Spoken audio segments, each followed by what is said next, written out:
All right, I want you to imagine something.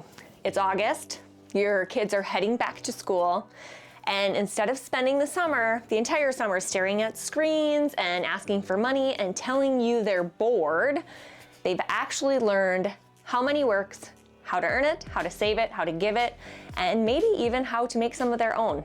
That sounds pretty amazing, right? Because here's what I've been thinking about lately. Most schools don't teach our kids how money actually works. Honestly, most of us weren't taught either. We learned math and we learned history, but we didn't learn how to earn money, how to manage money, how to invest money, or how to make money work for us, which means it's our job as parents. And the good news is you don't need to sit your kids down and give them lectures all summer. In fact, I think the best money lessons actually happen naturally. So today I want to share some of my favorite ways to teach kids about money this summer, whether they're 5 or 17 or somewhere in between. I think one of the biggest mistakes parents make is thinking they need to teach money. What kids really need is to experience money, because kids learn by doing, by seeing, by making mistakes, not by hearing us talk about budgeting for an hour.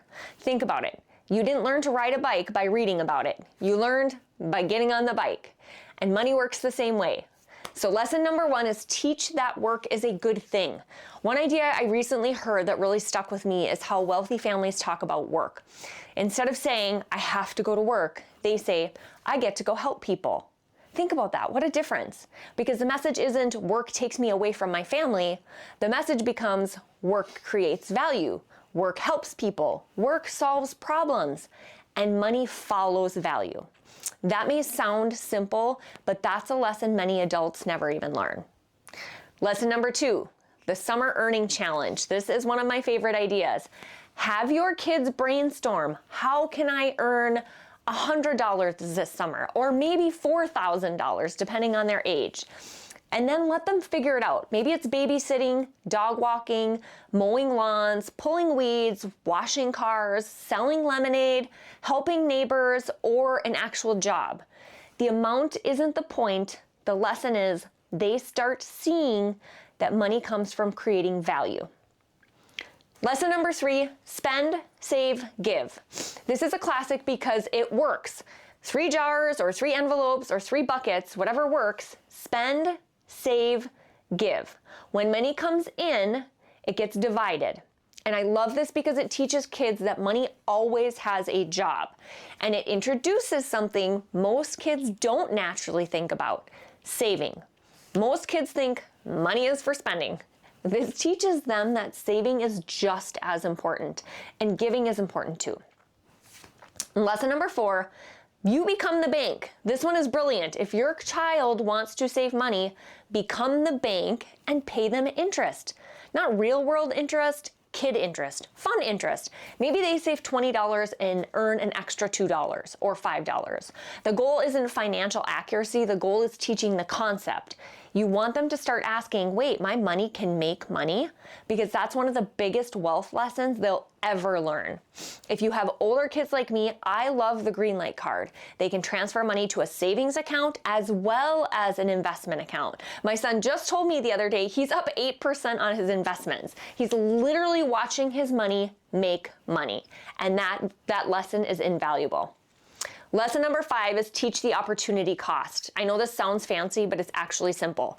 Every dollar spent is a dollar that can't be used somewhere else. So when your child wants to buy something, ask, would you rather have this today or something bigger later? That's the exact same decision adults make with investing, saving, home ownership, and retirement. Lesson number 6, make giving real. I love this one because you don't just have a give jar, help them see where the money goes. Maybe it's animal shelters or church, helping a family in need. Kids need to connect generosity with real people because generosity builds abundance. It teaches them there is enough to share. I know our church often shows clips of the programs, the money we give, that it goes towards. The kids see the people that it's helping, whether it's homes being built or important missionary work overseas, or just the amazing summer kids camps it pays for. Now, lesson number 7 is talk about money openly. One of the best things we can do is to stop making money a taboo topic.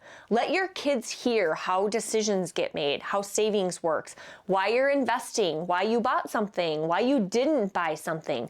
Not every detail, but enough that money becomes normal, because money shouldn't be scary. It should be understood.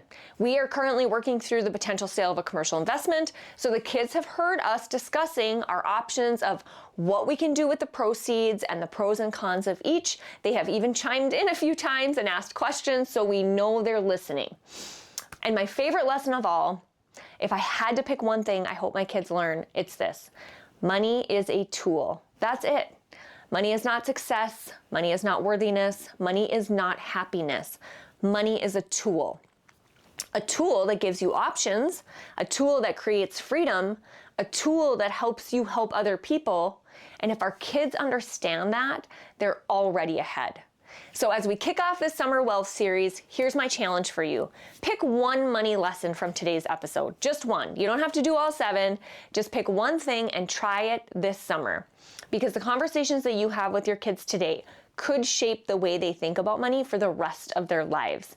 And if this episode gave you an idea, I would love if you shared it with another parent. Send it to a friend, post it to your stories, save it for later, because the more we talk about money with our kids, the more prepared they'll be for the future.